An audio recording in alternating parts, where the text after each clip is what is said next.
Hello and welcome to the J2911 Broadcast. J2911, I am J2911 Sparks and I want to welcome you to our broadcast today. If this is your first time tuning in, J2911 stands for Jeremiah chapter 29 verse 11. For I know the plans I have for you, declares the Lord, plans to prosper you and not to harm you, plans to give you hope and a future. That's in the New International Version. And I just wanted to thank you for tuning in. We are continuing in our reading of the Science of Getting Rich series. We're doing a broadcast for the Science of Getting Rich by Wallace D. Wattles. And we are on chapter 8. And apparently there are about 17 chapters in this book. And so why? Why are we reading The Science of Getting Rich? We're reading it for information. We're reading it to process the information and to make an informed decision. It's information that we didn't have before.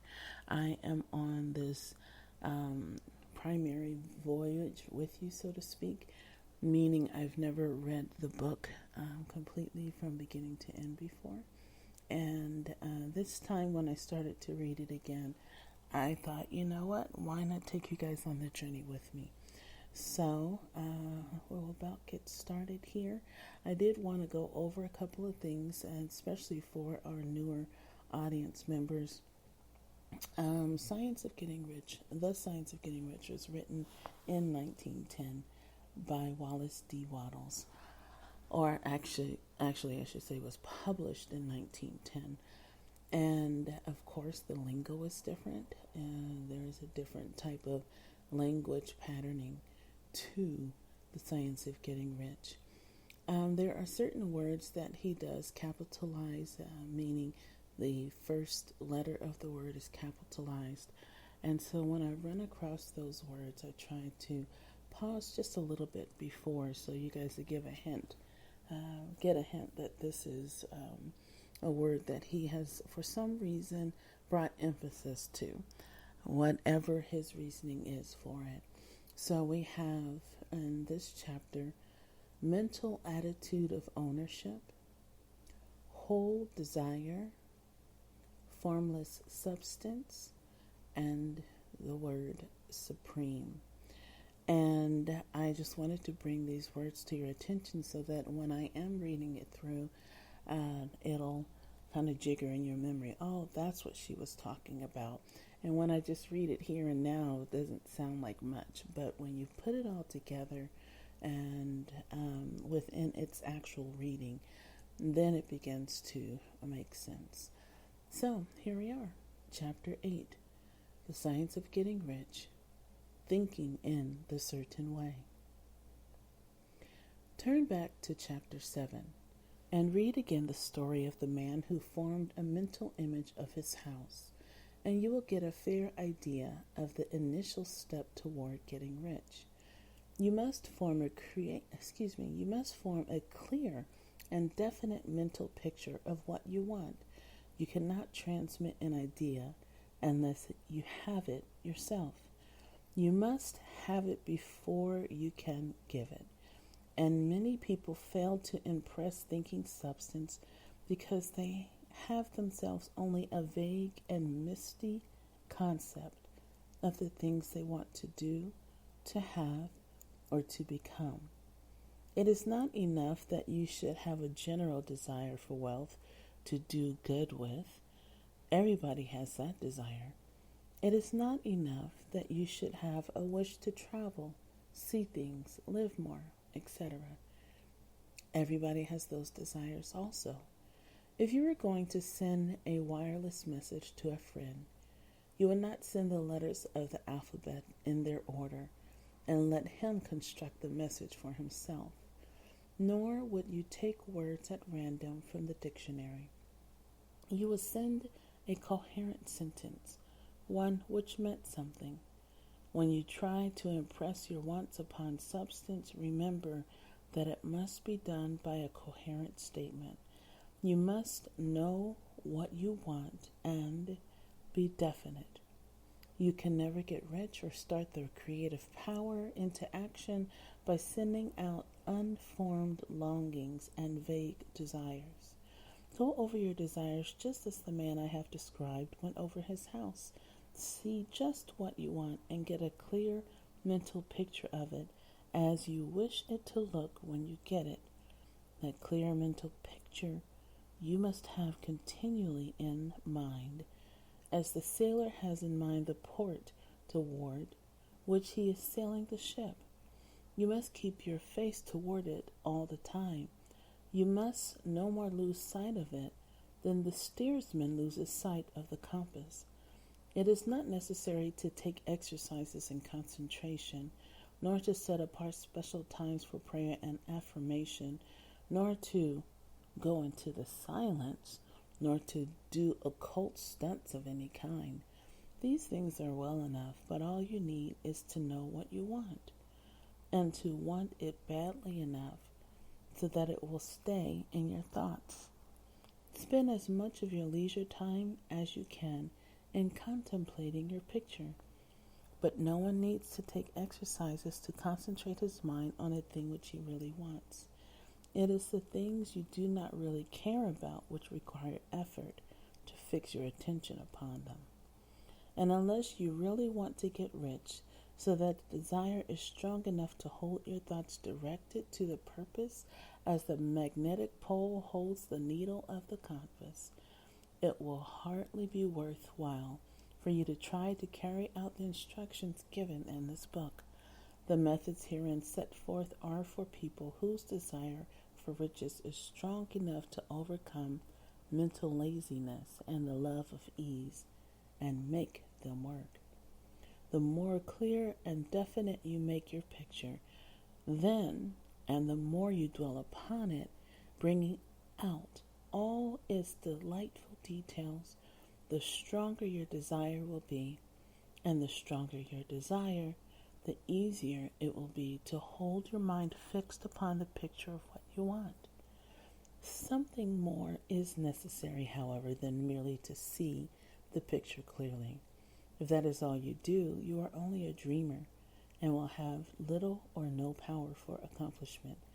Behind your clear vision must be the purpose to realize it, to bring it out in tangible expression, and behind this purpose must be an invincible and unwavering faith that the thing is already yours, that it is at hand and you have only to take possession of it.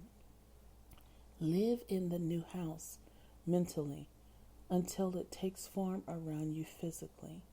In the mental realm, enter at once into full enjoyment of the things you want, whatsoever things you ask. For when you pray, believe that ye receive them, and ye shall have them, said Jesus. See the things you want as if they were actually around you all the time. See yourself as owning and using them. Make use of them in imagination, just as you will use them when they are your tangible possessions. Dwell upon your mental picture until it is clear and distinct, and then take the mental attitude of ownership toward everything in that picture. Take possession of it in mind, in the full faith that it is actually yours. Hold to this mental ownership. Do not waver for an instant in the faith that it is real. And remember what was said in a preceding chapter about gratitude. Be as thankful for it all the time as you expect to be when it has taken form. The man who can sincerely thank God for the things which as yet he owns only in imagination has real faith. He will get rich. He will cause the creation of whatsoever he wants. You do not need to pray repeatedly for the things you want. It is not necessary to tell God about it every day. Use not vain reputations as the heathen do, said Jesus to his pupils. For your Father knoweth that ye have need of these things before ye ask him. Your part is to intelligently formulate your desire for the things which make for a larger life, and to get these desires arranged into a coherent whole, and then to impress this whole desire upon the formless substance, which has the power and the will to bring you what you want. You do not make this impression by repeating strings of words. You make it by holding the vision with unshakable purpose to attain it, and with steadfast faith that you do attain it. The answer to prayer is not according to your faith while you are talking, but according to your faith while you are working. You cannot impress the mind of God by having a special Sabbath day set apart to tell Him what you want and then forgetting Him during the rest of the week. You cannot impress Him by having special hours to go into your closet and pray if you then dismiss the matter from your mind until the hour of prayer comes again. Oral prayer is well enough and has its effect, especially upon yourself, in clarifying your vision and strengthening your faith, but it is not your oral petitions which get you what you want. In order to get rich, you do not need a sweet hour of prayer.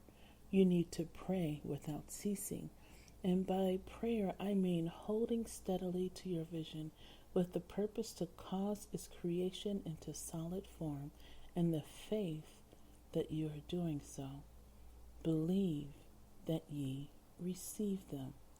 The whole matter turns on receiving once you have clearly formed your vision.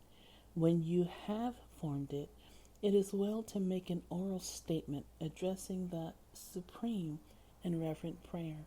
And from that moment you must, in mind, receive what you ask for. Live in the new house. Wear the fine clothes. Ride in the automobile. Go on the journey and confidently plan for greater journeys. Think and speak of all the things you have asked for in terms of actual present ownership. Imagine an environment and a financial condition exactly as you want them, and live all the time in that imaginary environment and financial condition. Mind, however, that you do not do this as a mere dreamer and castle builder.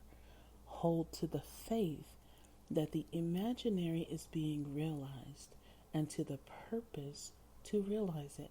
Remember that it is faith and purpose in the use of the imagination which makes the difference between the scientist and the dreamer. And having learned this fact, it is here that you must learn the proper use of the will. And that was Chapter 8 from The Science of Getting Rich. I want to thank you again for tuning into our broadcast, and also let you know you can find us on mochamommacafé.com. Mama is spelled M-O-M-M-A. Again, I am Joy Lene Sparks, also known as Mocha Momma, and you're more than welcome to visit our website. Our other broadcasts are there as well. And I did want to read the Jeremiah 29:11 New International Verse for you again. For I know the plans I have for you, declares the Lord, plans to prosper you and not to harm you, plans to give you hope and a future.